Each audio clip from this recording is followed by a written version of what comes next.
NATO president announced the scenario of Ukraine using F-16 to attack Russian territory.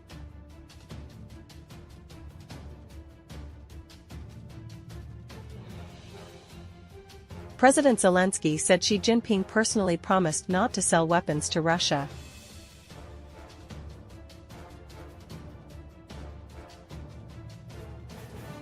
Poland affirmed that it will not withdraw the Patriot system from service to support Ukraine.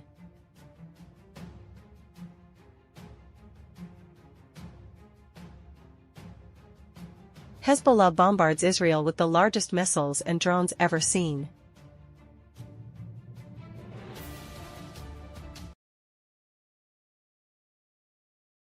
NATO president announced the scenario of Ukraine using F-16. Attack Russian territory. Secretary-General of the North Atlantic Treaty Organization, NATO, Jens Stoltenberg stated that providing fighter aircraft aid to Ukraine to attack inside Russian territory will not make member states of this alliance become parties. Participate in conflict. According to RT, Russia, when asked whether restrictions should be imposed on Ukraine's use of US-made fighter jets, Mr. Stoltenberg said that Kiev's airstrikes anywhere inside Russian territory with Western-funded F-16 aircraft is not an act of conflict escalation. The above comments were made in the context of several European countries intending to provide dozens of fighter aircraft to Kiev, after the country completed pilot training and had the ground infrastructure to operate them. Operating the F-16. Speaking before a meeting of NATO defense ministers in Brussels, Mr. Stoltenberg said countries have different restrictions on the use of their weapons. He welcomed some NATO member states' recent relaxation of these rules. According to the report, Washington has given Kiev the green light to use U.S. weapons on targets outside Ukraine's territory, authorizing airstrikes on Russia's Belgorod region as part of the fighting for the region. Nearby Kharkiv. Several other Western countries have also said their weapons could be used in similar ways.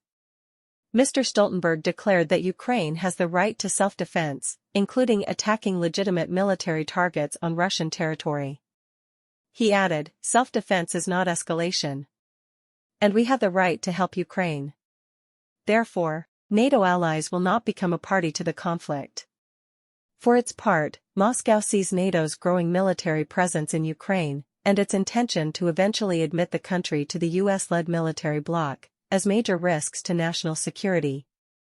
Senior Russian officials claim that NATO member states supplying weapons, sending troops to Ukraine, and helping Kiev plan and carry out attacks against Russia have made them de facto party to participate in the fighting.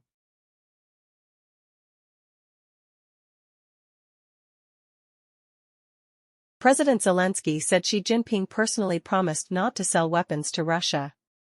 Ukrainian President Volodymyr Zelensky revealed that Chinese President Xi Jinping personally promised not to sell weapons to Russia, but did not say when the phone call was. I had a conversation with the Chinese leader. He said he wouldn't sell any weapons to Russia. We'll see if he's an honorable person or not, because he promised me, Reuters news agency quoted Ukrainian President Zelensky as saying in English. The information was revealed by Mr. Zelensky during a joint press conference with U.S. President Joe Biden on the sidelines of the G7 summit in Italy on June 13.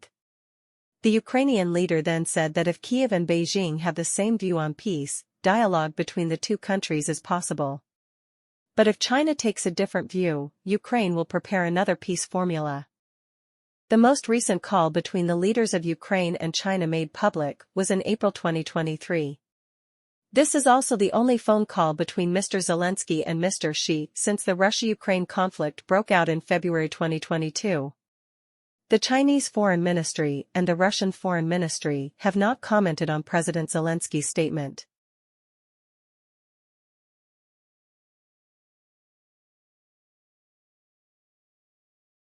Poland affirmed that it will not withdraw the Patriot system from service to support Ukraine.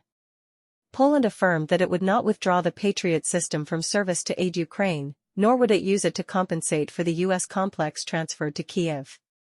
We do not agree to transfer Patriot batteries into service. Polish Patriot complexes only protect Polish skies and this will not change, Polish Deputy Defense Minister Cezary Tomczyk said on March 13. 6. The statement was made after U.S. media reported that President Joe Biden had approved a plan to withdraw a Patriot complex in Poland to aid Ukraine. The U.S. is placing a Patriot complex in Poland, most likely to protect the logistics center in the city of Rzeszów, where Western weapons are gathered before being transferred to Ukraine. If this complex is withdrawn to aid Ukraine, the U.S. will have to find another system to fill the gap to ensure the safety of the Rzeszów logistics center. The U.S. battery will be replaced by a complex taken from another part of the world, Deputy Minister Tomczyk said, implying that Warsaw will not withdraw the Patriot system from its payroll to fill Washington's air defense gap in the future. Area. Patriot is becoming one of the most scarce weapon systems in the U.S. military. The Pentagon refused to disclose the number of Patriot systems on staff, but a U.S. defense official said the Army only deployed 14 Patriot systems domestically and around the world. The Polish Army is staffing 4 Patriot batteries with 16 launchers from 2022, and has ordered 6 more complete complexes with a total value of $15 billion.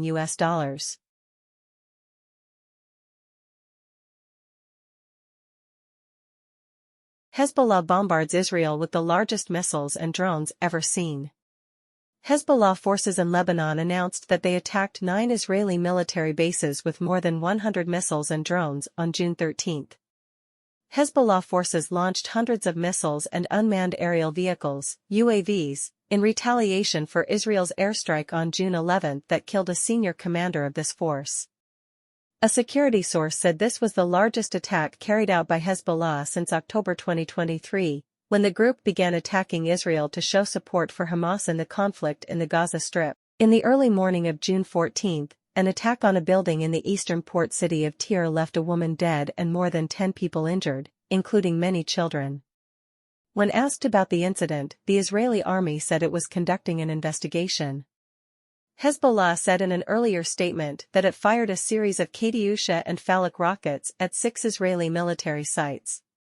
Al-Mana television reported more than 100 rockets were fired at the same time.